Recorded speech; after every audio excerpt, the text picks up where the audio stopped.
mais amor a Deus, mais fidelidade, mais unidade, mais perseverança. Essa é a resposta da igreja de Jerusalém à perseguição que agora se torna mais sistemática com Saulo de Tarso, e Deus vai dar um jeito nele para transformá-lo nesse apóstolo maravilhoso que todos nós conhecemos. Mas a perseguição é muito dura, muito difícil, e aí nós vemos Estevão morrendo, e o texto diz que Saulo se alegra.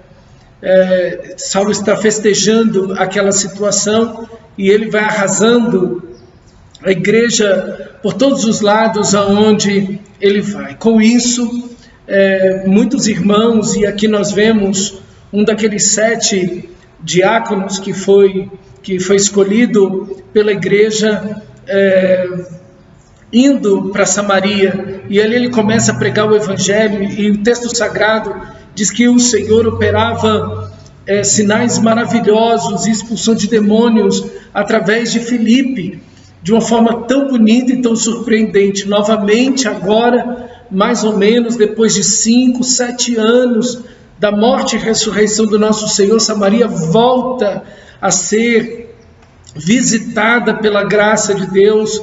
Eles passaram todo esse tempo sem o evangelismo, sem a ida da igreja, como o Senhor fazia nos evangelhos. Eles passam todo esse período de 5 a 7 anos aproximadamente sem a mensagem do evangelho, e agora Deus impulsiona Filipe, que vai e prega e fala de Cristo, do reino de Deus, e Deus vai curando, libertando pessoas, um avivamento extraordinário. E aí então os apóstolos ouvem do que está acontecendo e enviam Pedro e João para verem como está a obra ali. E aí então Pedro e João começam a impor as mãos sobre os irmãos e eles começam a receber o Espírito Santo. Parece que aqui há uma salvação, uma conversão pela mensagem de Filipe, e depois uma segunda bênção, que seria a vinda do Espírito Santo. De fato, esse não é o padrão de Deus nas Escrituras no Novo Testamento.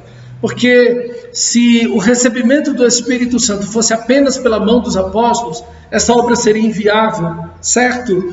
Você vê a obra de Deus, o evangelismo, o evangelho chegando nos interiores, se espalhando para todos os lados. Em 30 anos já estava na Europa, na Espanha, enfim, seria impossível para os apóstolos estar indo atrás de cada convertido, de cada novo convertido, para impor as mãos e eles receberem o Espírito Santo. Não é esse o padrão. O padrão no Novo Testamento é que a pessoa ouve a mensagem do Evangelho, o Espírito Santo a faz nascer de novo, crendo nessa mensagem, e aí então habita nessa pessoa, regenerando esta pessoa, salvando essa pessoa, e então ela é batizada. A Bíblia relata mais ou menos esse processo. Aqui é diferente por 2 motivos principais, que é importante você entender, porque hoje nós temos algumas linhas teológicas que dizem, que afirmam isso. Tomando esse texto, afirmam, não, você primeiro é salvo e batizado, depois você recebe o Espírito Santo. Nada disso. Não é assim que na maior parte das vezes no Novo Testamento acontece. Então, esse evento, ele se torna um evento excepcional. É uma ação excepcional do Espírito de Deus, de derramar-se sobre os novos convertidos apenas com Pedro e João. E o primeiro motivo é porque o Evangelho pela primeira vez sai de Jerusalém.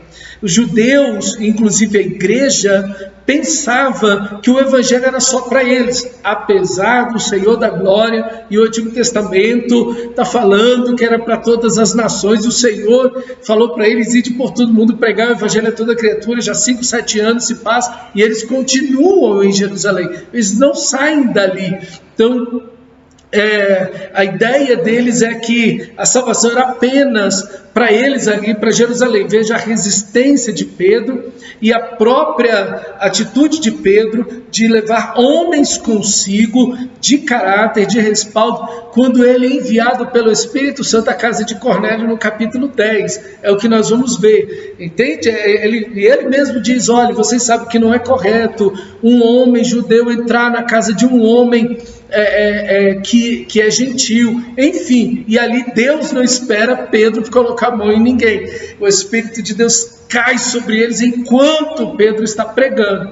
Então veja, aqui é a primeira vez que o Evangelho está entrando em uma comunidade gentílica, que é uma meia mistura. Os samaritanos estavam entre um semi-gentil, né? Eles ainda tinham um pouco de consanguinidade com os judeus, enfim. Então eles estavam no meio do caminho. Então, para que a igreja entendesse que Deus estava naquela obra, que Deus estava operando, que eles não precisavam virar judeus, que eles não precisavam circuncidar, guardar a lei, guardar o sábado, guardar aquela dieta de alimentos para receber o Espírito Santo. Pedro e João vão, colocam as mãos e as pessoas começam a receber o Espírito Santo. Então, por isso, esse é o primeiro motivo, e o motivo número 1, né, mais plausível aí, para que esse fato ocorra assim. Então Deus, para respaldar a obra, para atestar que os gentios recebem o Espírito Santo, independentemente se são judeus ou não, se guardam a lei ou não, se são circuncidados ou não, se guardam o sábado e a dieta alimentar judaica ou não, ou guardam as festas ou alguma coisa assim, independentemente de todas essas coisas, Deus concede o Espírito Santo aos gentios. E esse é um tema que vai ser um tema pesado, problema, lá em Atos 15, no Concílio de Jerusalém. Esse vai ser o tema central. Os gentios são salvos pela graça porque guardam a lei, ou porque são judeus, se tornam judaizantes. Então isso é um tema muito polêmico que vai acontecer, e Paulo também vai falar muito disso em suas cartas. Por isso que você vê que é um texto, um momento sensível aqui. Por isso o Espírito de Deus, ele não se derrama sobre os novos convertidos, a não ser através dos apóstolos, para dar testemunho aos apóstolos, Pedro e João, que eram colunas na igreja naquele momento, de que Deus está agindo nos gentios, independentemente se eles são ou não guardadores, guardiões da lei de Moisés. Então esse é o primeiro ponto. E o segundo ponto é que aqui nós temos o Simão, o mago, né?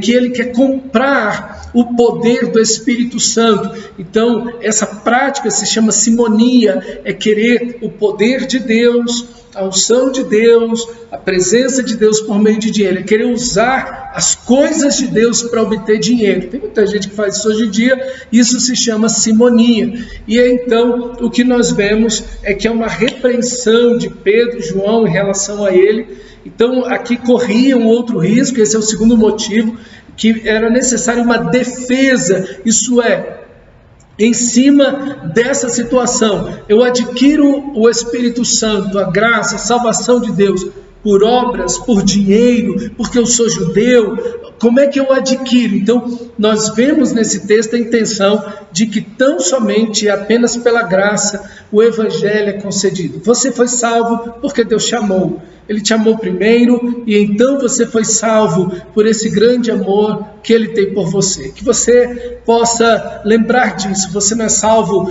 porque guarda a lei de Moisés, ou porque alguém diz para você se circuncidar, guardar o sábado, ou qualquer coisa, porque você come ou não come tal e tal alimento. Você não é salvo por nada disso. E tampouco é lícito alguém querer usar o Evangelho para obter dinheiro por meio do Evangelho. A piedade, vai dizer Paulo, não é fonte de lucro, não é isso o objetivo do Evangelho. Nós somos salvos pela graça, unicamente pelo amor de Deus, unicamente pelo que Cristo fez naquela cruz, não por obras, para que ninguém se glorie. A salvação é gratuita. E outro Outra aplicação que nós podemos ter aqui também para nós é que a igreja não pode ser lenta, a igreja, o cristão não pode ser letárgico em obedecer ao seu Senhor. Imagina uma comunidade, 7 anos, praticamente 5, 7 anos, sem o evangelho, sem ouvir a graça de Deus. Samaritanos, lembra, João capítulo 4, aquela mulher samaritana e a cidade inteira dos bêbados, Sicar, foi levada a Cristo Jesus. Veja a urgência do Senhor. Deus tem urgência na salvação do pecador. Deus tem urgência em alcançar os samaritanos. Mas a igreja em Jerusalém não tinha.